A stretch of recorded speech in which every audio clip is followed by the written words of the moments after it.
Bienvenue sur Africa 24 dans cette nouvelle édition du QG Week-end. Au sommaire de l'actualité, la Côte d'Ivoire célèbre la journée nationale de la paix ce samedi. Une célébration initiée sous l'ancien président Félix Houphouët-Boigny qui voulait faire de la paix la seconde religion du pays. Au Gabon, le scrutin présidentiel est prévu pour 2016, mais le pays est marqué par de nombreuses contestations sur la gestion de l'État. Ce jeudi, à Libreville, la capitale, une marche pacifique interdite par le pouvoir a tourné à l'affrontement entre forces de l'ordre et manifestants. La plantation de thé est en perte de vitesse au Kenya, principale culture commerciale du pays. Les agriculteurs menacent de l'abandonner parce qu'ils la jugent de moins en moins lucrative. Mais d'abord, les députés nigériens appellent à prononcer la vacance au poste du poste du président du Parlement. Hama Amadou est en effet en fuite en France après sa mise en cause dans un trafic international de bébés. Le bureau du Parlement a statué sur la question et conformément au règlement, un dixième des députés a signé la requête envoyée ce vendredi à la Cour constitutionnelle. La plus haute juridiction du Niger doit rendre sa décision dans les 15 jours à venir. Célébration de la journée nationale de la paix en Côte d'Ivoire. Le pays célèbre depuis 1996. La commémoration de l'édition 2014 a pour thème principal « Femmes et paix, quel défi pour une Côte d'Ivoire émergente à l'horizon 2020 ». Il s'agit de montrer le rôle déterminant qu'ont toujours joué et que peuvent jouer les femmes dans la recherche, la consolidation et la promotion de la paix. Les précisions avec le reportage d'Olivier Conan, notre correspondant en Côte d'Ivoire. Houphouët-Boigny toujours dans l'esprit des Ivoiriens. 21 ans après son décès, le 7 décembre 1993, le premier président de la Côte d'Ivoire suscite toujours l'émotion et le respect de la population à Yamoussoukro, son village natal. Le souvenir de Félix Houphouët-Boigny va être magnifié à l'occasion de la journée de la paix, célébrée chaque année en Côte d'Ivoire le 15 novembre. Il savait apaiser son peuple jusqu'à ce qu'il meure. Et ça a été un grand moment pour nous, surtout son décès. Aujourd'hui, tout le monde regrette le président Houphouët-Boigny. Mais Dieu merci, la Côte d'Ivoire, c'est un grand pays. Il nous a enseigné que sans la paix, il n'y a pas de développement. Et la paix, il nous a tellement enseigné ça que la paix est devenue une seconde religion pour la Côte d'Ivoire. Et il a même institué un jour dans l'année, le 15 novembre. C'est le jour, disons, consacré à la paix en Côte d'Ivoire, un jour férié. Pour Augustin Thiam, le gouverneur du district de Yamoussoukro, les Ivoiriens doivent mettre en pratique les préceptes d'Houphouët-Boigny pour ne plus revivre les difficultés du passé récent. Qu'avons-nous fait de son héritage? L'avons-nous bien géré? Avons-nous su, comme lui, éviter les conflits, les gérer avant qu'ils n'arrivent? Et souvent la réponse est non. Il nous appartient à nous maintenant de prendre notre destin en main et de suivre enfin les conseils que Félix Houphouët-Boigny a su nous prodiguer, de les mettre en pratique. Et nous saurons à ce moment-là éviter de revivre ce que nous avons déjà vécu. Le président Félix Houphouët-Boigny a dirigé la Côte d'Ivoire de l'indépendance en 1960 jusqu'à son décès en 1993. Pour promouvoir la notion de paix, il a créé la Fondation Houphouët-Boigny pour la recherche de la paix et le prix UNESCO pour la recherche de la paix. La mobilisation contre le virus Ebola se poursuit. Le président du groupe de la BAD, de la Banque africaine de développement, Donald Kaberuka, s'est entretenu ce vendredi à Abidjan avec l'international de football ivoirien Didier Drogba. Au menu des discussions, la mise en place de partenariats permettant d'affronter l'épidémie. Selon le dernier bilan de l'Organisation mondiale de la santé, l'OMS, publié ce vendredi, l'épidémie a fait 5 177 morts sur 14 413 cas recensés dans 8 pays. Focus sur la situation politique et économique gabonaise. À moins de 2 ans du scrutin présidentiel au Gabon, le pays est marqué par de nombreuses contestations, notamment sur la gestion de l'État. Les détails avec le reportage de notre correspondant au Gabon, Douglas Toutoum. Au Gabon, les joutes et enjeux de la prochaine élection présidentielle se font déjà ressentir au cœur de l'actualité. Si les mouvements politiques et la société civile s'agitent autour de certaines polémiques, pour de nombreux citoyens, l'amélioration des conditions de vie et la lutte contre la cherté de la vie restent la priorité au quotidien. Un cri de cœur qui résonne comme un décalage profond entre les citoyens gabonais et la classe politique. Et ce jeudi à Libreville, des Gabonais mécontents ont marché dans la ville en guise de protestation. La priorité des Gabonais, c'est se loger correctement, voir leurs enfants aller à l'école correctement, avoir des routes correctes.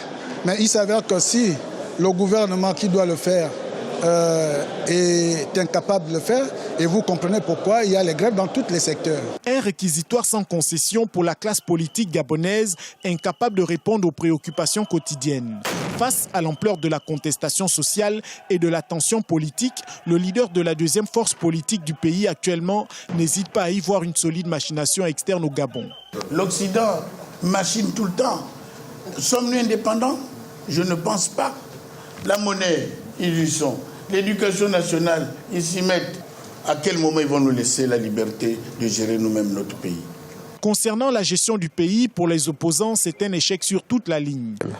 Or, l'essentiel, c'est de constater que le quotidien du Gabonais, malheureusement, ne chante pas, que cela est le fait d'un régime qui se perpétue à lui-même depuis 55 ans et que par conséquent, il est urgent de passer à autre chose. Des arguments que le Front pour l'alternance souhaite intensifier afin de convaincre la population de sa capacité à mener une autre politique que celle du président Ali Bongo Ondimba.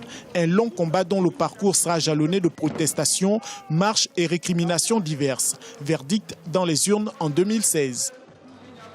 Les agriculteurs et les cueilleurs de thé menacent de se tourner vers d'autres secteurs agricoles au Kenya. La principale culture commerciale, sa culture serait de moins en moins rentable. Cette décision risquerait, cela dit, de mettre à mal l'économie nationale, comme nous l'explique ce sujet de la rédaction. Les agriculteurs et les cueilleurs de thé kenyans veulent abandonner l'une des plus importantes sources de revenus de l'économie nationale. En effet, ces chefs d'exploitation gagnent depuis 3 ans 40% de moins par kilogramme de thé vendu et jugent cette situation insupportable. Résultat, ils menacent de déraciner les buissons de thé et se réorienter vers d'autres secteurs porteurs. Cette culture du thé, pour être honnête, est devenue inutile parce que le prix a baissé. Les prix des engrais ont grimpé, les prix des pesticides ont augmenté. Maintenant, nous décidons de déraciner cette culture et garder le bétail. C'est avec les revenus de cette production que nous subvenons aux besoins de nos enfants ainsi qu'à leur éducation. Au cours de la campagne 2013-2014, les agriculteurs ont gagné $3 500, une rente en baisse de 55,41 $ par rapport à la campagne 2011-2012. Le gouvernement de son côté rassure. Le mois dernier, le ministre de l'Agriculture, Félix Koskai, a invité les agriculteurs à poursuivre la culture du thé. Mais pour certains observateurs, le gouvernement devrait mettre en place un mécanisme plus efficace pour amortir les fluctuations des prix. Le marché mondial agricole est régi selon la loi de l'offre et de la demande, et l'offre a tendance à réagir en fonction des prix. Il est donc à prévoir que nous ne pourrons pas avoir l'année prochaine autant de producteurs de thé que cette année, parce que les gens vont regarder d'autres options avec lesquelles ils peuvent remplacer le thé. Je pense que cette baisse continuera parce que les marges de manœuvre dans les marchés de thé sont minces. Nous devons réduire notre offre afin d'obtenir des prix plus élevés. L'Autorité nationale de régulation du thé propose de son côté au gouvernement la suppression d'une liste de 24 taxes. La culture du thé noir constitue la première source d'entrée de devises dans le pays après que l'attentat du centre commercial de Westgate en septembre 2013 ait miné le secteur touristique. L'an dernier, le Kenya a récolté 1,3 milliard de dollars dans la production de cette plante. La CAN 2015 aura lieu en Guinée équatoriale. Cette fois, c'est fait. La Confédération africaine de football a trouvé le pays organisateur de la prochaine Coupe d'Afrique des Nations qui aura lieu du 17 janvier au 8 février 2015. Le pays s'attelle d'ores et déjà aux préparatifs, comme nous le montre ce reportage de Serge Kofi, notre correspondant en Guinée équatoriale. La Confédération africaine de football a trouvé un pays hôte pour la Coupe d'Afrique des Nations 2015. L'annonce a été faite ce vendredi matin à Malabo par Issa Hayatou, le président de la CAF, après une rencontre avec le chef de l'État équato-guinéen. N'étant pas favorable à une co-organisation et pressé par le temps, la Confédération a donc porté son choix sur la Guinée équatoriale. J'ai saisi cette occasion pour remercier très chaleureusement et très sincèrement son Excellence M. Obiang Nguema, parce que vous n'êtes pas sans savoir que l'organisation d'une CAN comme celle-là, c'est une opération dimensionnelle. À 2 mois de l'événement, parce que jour pour jour, nous sommes à peu près à 2 mois, 10 jours de l'événement, accepter, organiser une compétition comme celle-là, il faut avouer qu'il faut être vraiment un vrai Africain. Et c'est ce qui s'est passé aujourd'hui. Il nous a démontré par A plus B qu'il était attaché aux idéaux du continent africain et c'est pour ça qu'il a marqué son accord pour que la CAN se déroule ici, dans les délais comme prévu par le comité exécutif de la CAF.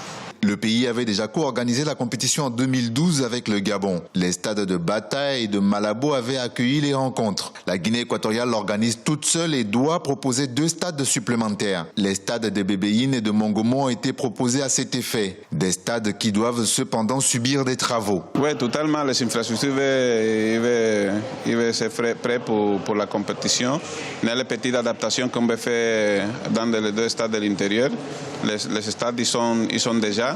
On va travailler. Si il n'y a pas de possibilité pour faire la CAN, le président, normalement, il va refuser faire la compétition. Comme il connaît qu'il n'y a la possibilité, il n'y a la capacité pour faire la compétition, on est accepté. Le compte à rebours a donc commencé pour la Guinée équatoriale. La cérémonie de tirage au sort aura également lieu à Malabo le 3 décembre prochain. La Guinée équatoriale sera directement qualifiée en tant que pays hôte, alors que ce pays avait été écarté des qualifications. Ce journal a été réalisé par l'ensemble de la rédaction. Merci pour votre fidélité. Retrouvez dans un instant une nouvelle édition de l'actualité sur Africa 24.